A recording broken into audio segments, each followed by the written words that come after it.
제가 오늘 악보를 하나 인쇄해 가지고 왔는데 악보에 있는 노래가 참 좋아요. 감동이 있어요. 그리고 악보를 인쇄한 종이도 연한 핑크색으로 참 예쁘지요. 악보를 보시면서 어떤 느낌이 들어요? 감동이 옵니까? 안 와요? 이렇게 좋은 노래, 인쇄도 선명하게 잘 돼 있고 또 이 악보가 한지로 된 종이에다가 연한 핑크색이 물들어 있고 더군다나 이렇게 멋있는 사람이 딱 들고 있는데 그래도 감동이 안 옵니까?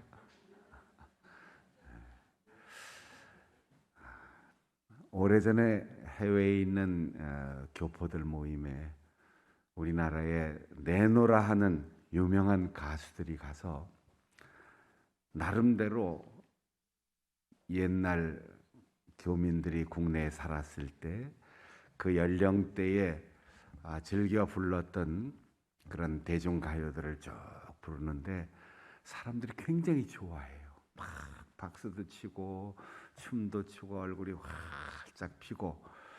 그런데 또 요즘 젊은 사람들이 부르는 노래를 부르니까 저게 뭔가 하고 우리 국내에 있는 젊은이들은 아주 좋아할 테지만 해외에 나가서 10년, 20년, 30년 오래 산 사람들에게는 저것도 노래인가? 뭐 이런 애매한 표정을 가지고 보는 것을 TV 화면으로 보면서 사람마다 느낌이 다 다르구나 그런 생각을 한 적이 있습니다. 그런데 마지막에 이 노래를 부르는 거예요. 그런데 한 사람도 예외 없이 누가 시키지 않았는데도 어깨동무를 하고 손을 잡고 눈물을 글썽이면서 감동을 하는데 한국인이라면 누구나 잘 아는 노래, 아주 단순한 노래예요. 마지막에 다 같이 부릅시다 하면서 나의 살던 고향은 꽃피는 산골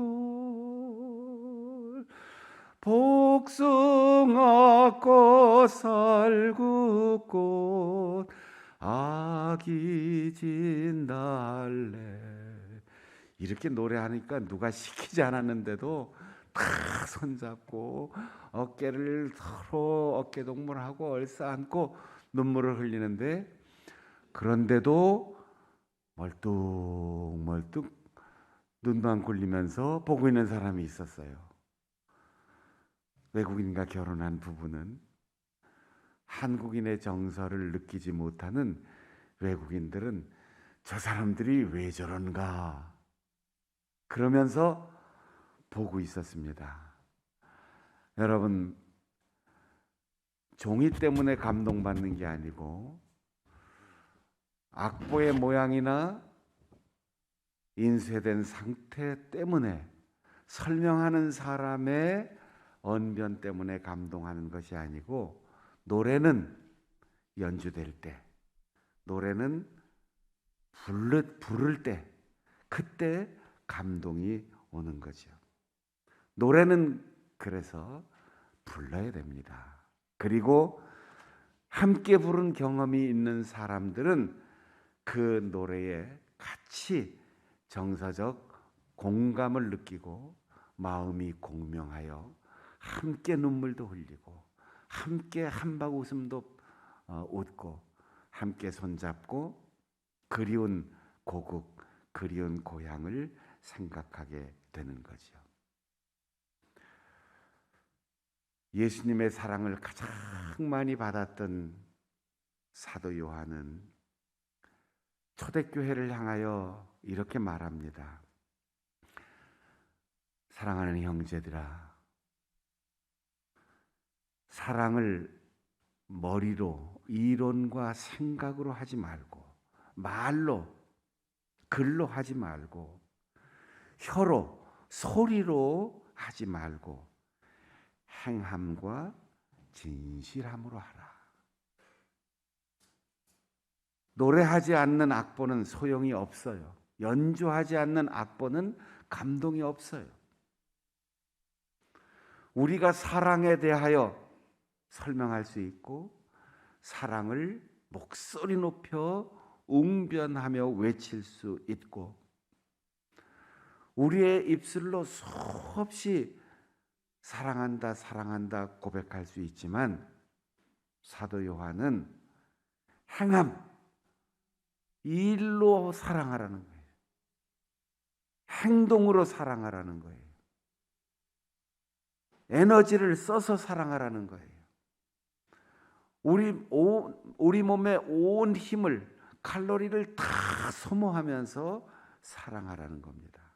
그리고 진실함으로, 사랑에 대하여 말하지 말고, 사랑을 목소리 높여 외치지 말고 실제로 사랑하라는 겁니다. 여러분, 우리가 살아가는 삶의 여정에서 가장 중요한 때가 언제입니까? 지금이에요. 지금. 가장 중요한 사람이 누구입니까? 지금 내 앞에 있는 사람이에요. 가장 중요한 일이 무엇입니까? 지금 하는 일이에요. 지금 내 앞에 있는 사람을 내 온 힘을 다하여 실제로 사랑하지 못하면서 난 집에 가서 사랑할 거야, 난 이 사람은 빼놓고 그 사람은 사랑할 수 있어, 내 일생 아무개는 정말 사랑할 수 없지만 다른 수많은 사람을 사랑할 수가 있어, 이렇게 말하는 사람은 거짓말하는 자라고 했습니다. 여러분, 한 사람을 사랑할 수 없는 사람이 나라를 사랑하고 국민을 사랑하고 이 세상 모든 인류를 사랑한다고 하는 것은 거짓말입니다.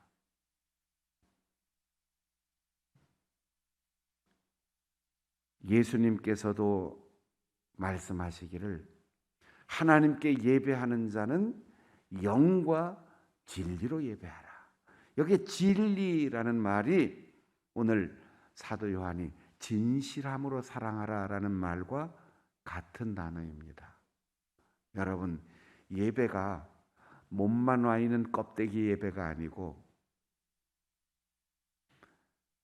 자세만 그럴듯하게 갖춘 예배가 아니라 진리를 따라서 우리의 몸과 마음이 함께 여기에 와 있고 우리의 몸과 마음이 함께 하나님을 진실하게 향할 때 그게 진짜 예배예요.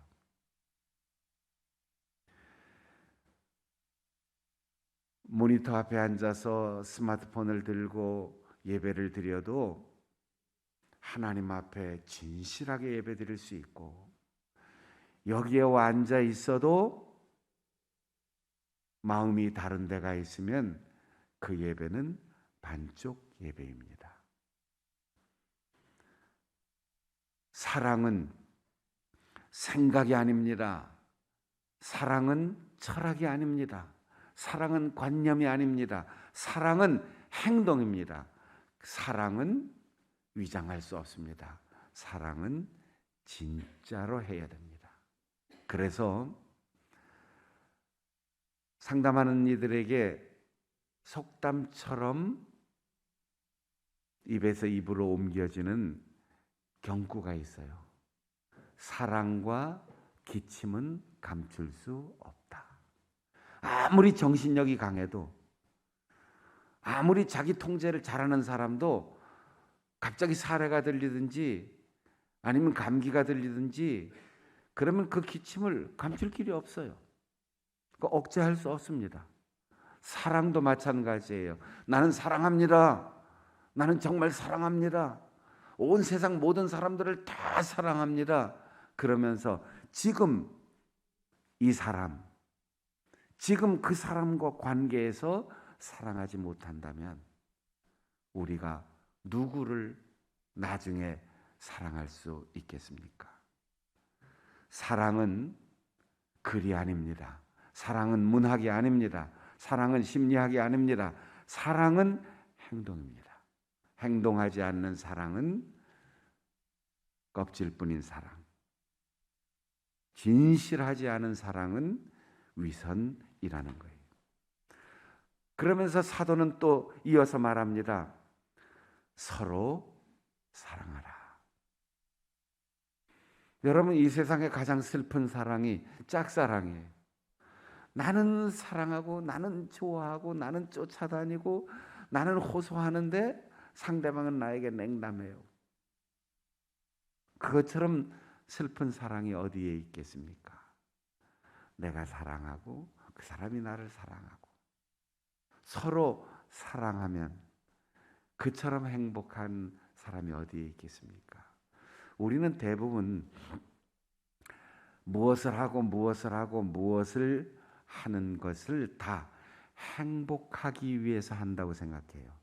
행복하기 위해서 일도 하고, 행복하기 위해서 돈도 벌고, 행복하기 위해서 공부도 하고, 행복하기 위해서 결혼도 하고, 행복하기 위해서 직장도 다니고, 행복하기 위해서 참고 다 노력하는데 사실은 우리가 행복하려고 노력하는 순간 우리는 행복하지 않은 사람이 되는 거예요. 우리는 살기 위해서 행복해야 돼요. 행복은 더 이상 바랄 것이 없고 더 이상 욕심낼 거 없고 누구든 용서하고 사랑하고 이해하고 위로하면서 더불어 손잡을 때 우리는 거기서 행복해요. 그 행복이 아주 짧은 순간의 경험이고 아주 단순한 일에서 느끼는 감정이지만 그 행복 때문에 우리는 오늘도 살고 내일도 희망을 가지고 사는 거예요. 우리 장충단교회 성도 여러분, 행복하려고 신앙생활하지 말고 행복하려고 노력하지 말고 지금 단순히 스쳐 지나가는 눈빛 하나에서도 내 사랑하는 배우자와 잠깐 스치는 손끝 하나에서도 날 보고 방긋방긋 웃는 우리의 아기들, 우리의 손자 손녀들, 그리고 누군지 모르지만 서로 인사한 적도 없지만 아파트 문 앞에서 안녕하세요 하고 잠깐 스쳐가는 만남 속에 아름다운 꽃이 피고 꽃잎이 떨어지고 나뭇잎이 푸르러 가고 얼음이 풀리고 도랑마다 졸졸졸졸 물이 흐르고 이름 모를 산새들이 지저귀고 스쳐 지나가는 바람 속에서 상쾌함을 느끼는 그 어느 한순간 행복하면 그 행복이 오늘 하루를 살게 하는 것이고 그 행복이 내일을 바라보게 하는 것이고 그 행복 잠깐의 추억으로 그냥 머릿속에 기억으로 남는 것이 아니고 그래 나는 행복한 사람이야. 그래서 살아갈 의미를 느끼는 거예요. 오늘 예배하는 성도 여러분, 오늘 가족과 함께 가정에서 예배드리는 여러분, 오늘 시공간이 달라서 멀리서 화면을 통해서 예배하는 우리 장충단 가족 여러분 모두 지금 이 순간 여기에서 행복하시기 바랍니다. 그리고 그 행복 때문에 오늘도 살아갈 의미와 힘을 발견할 수 있기를 바랍니다. 난 언젠가 행복할 거야. 난 행복한 순간이 올 줄로 믿어. 이런 막연한 희망 속에서 늘 불행하게 살지 말고 난 지금 행복한 사람이야. 그 행복 때문에 지금 눈앞에 어려운 일이 있어도 지금 약간의 갈등이 있어도 지금 손해본 것이 있어도 지금 내일을 살기가 막막해도 여기까지 살아온 것이 하나님의 은혜요 행복한 삶이었다면 잠시 후에 또 행복한 일이 있고 내일도 행복할 거야. 우리의 작은 행복을 부여잡고 영원한 행복의 나라 갈 때까지 한순간도 흔들림 없이 행복하고 그 행복을 서로 나누는 가운데 양보하고 그 행복한 마음 때문에 이해하고 용서하면서 서로 사랑하며 살아갈 수 있는 우리 성도들이 되시기를 바랍니다.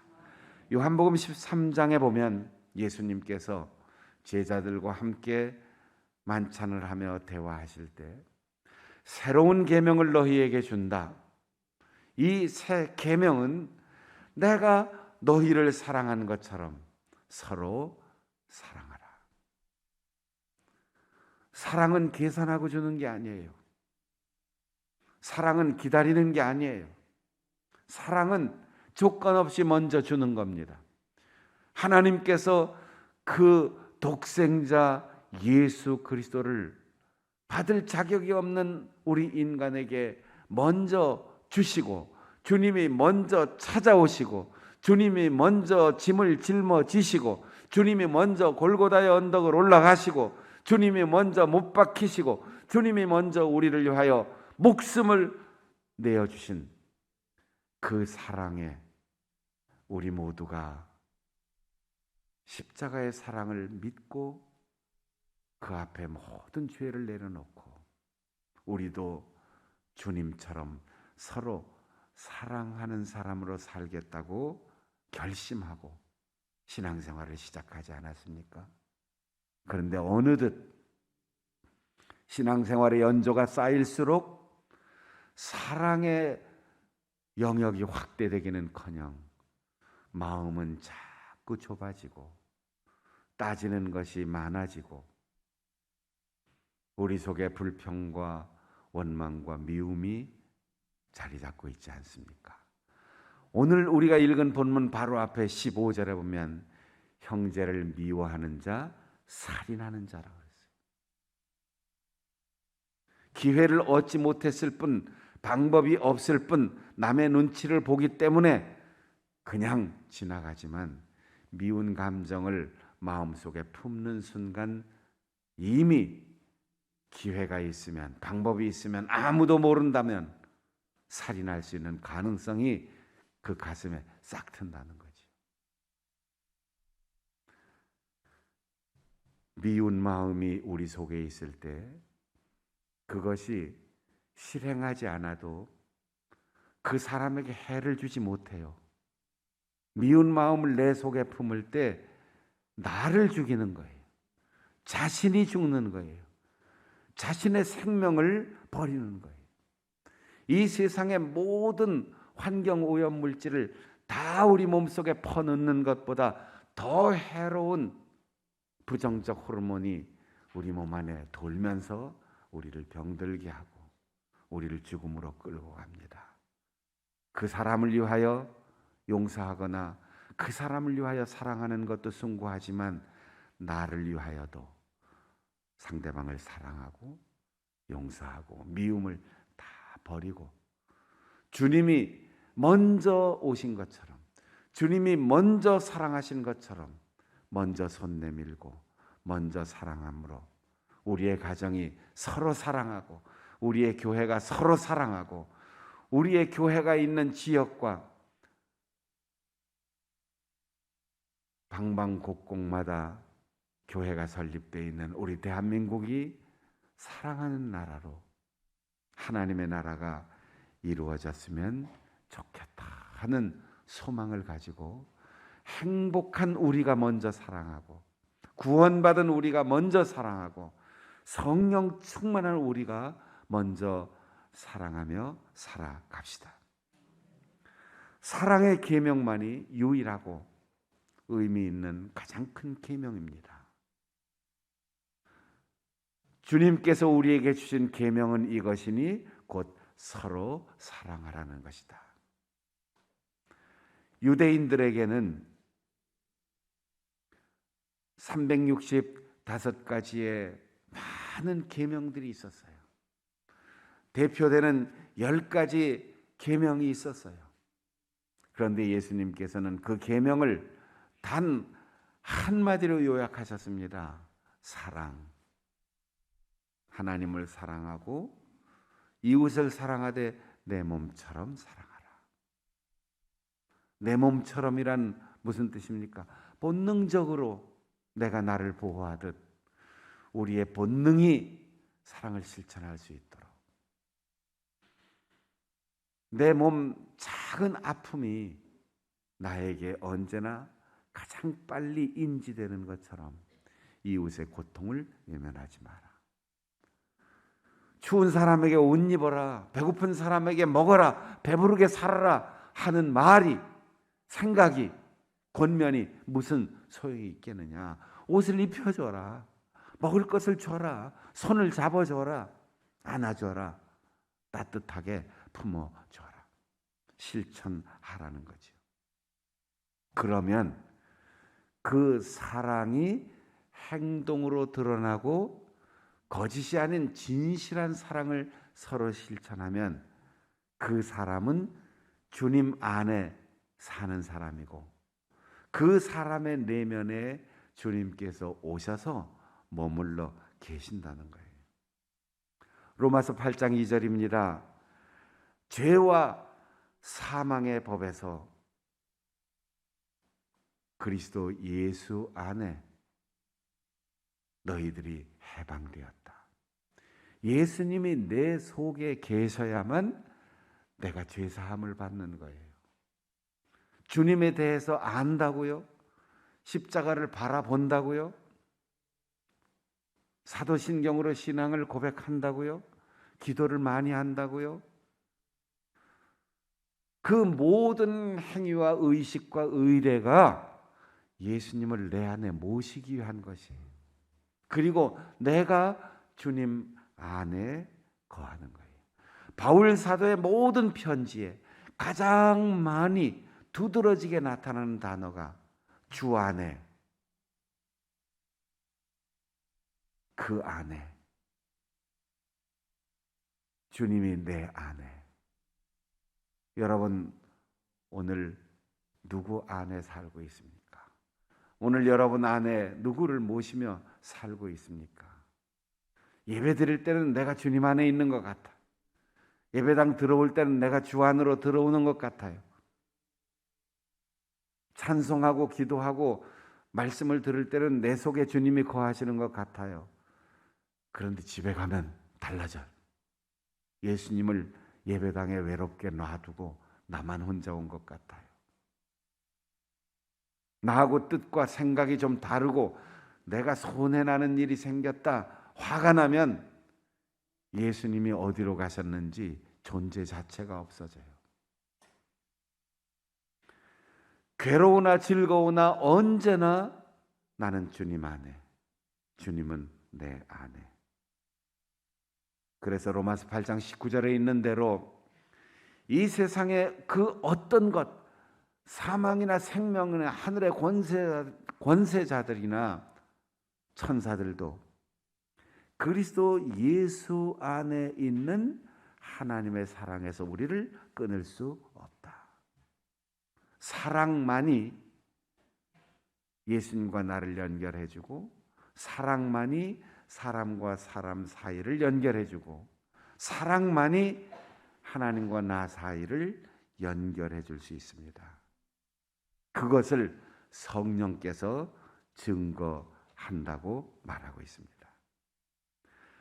우리 교회 이름 성결교회, 성결의 은혜를 체험하셨습니까? 임직식에 묻는 그 단어는 성령 세례라는 거예요. 성결은 성령 세례를 받았느냐, 성령 충만한 생활을 지금도 하고 있느냐, 그리고 그 성령 충만은 신비로운 용어가 아니에요. 지금 사랑하고 있느냐, 이걸 묻는 거예요. 성령의 권고가 아니면, 성령이 주시는 능력이 아니면 우리는 그 사람을 사랑할 수 없어요. 우리는 이 사람과 좋은 관계를 가질 수 없어요. 이 일에 집중할 수 없어요. 지금 현실에 행복할 수 없어요.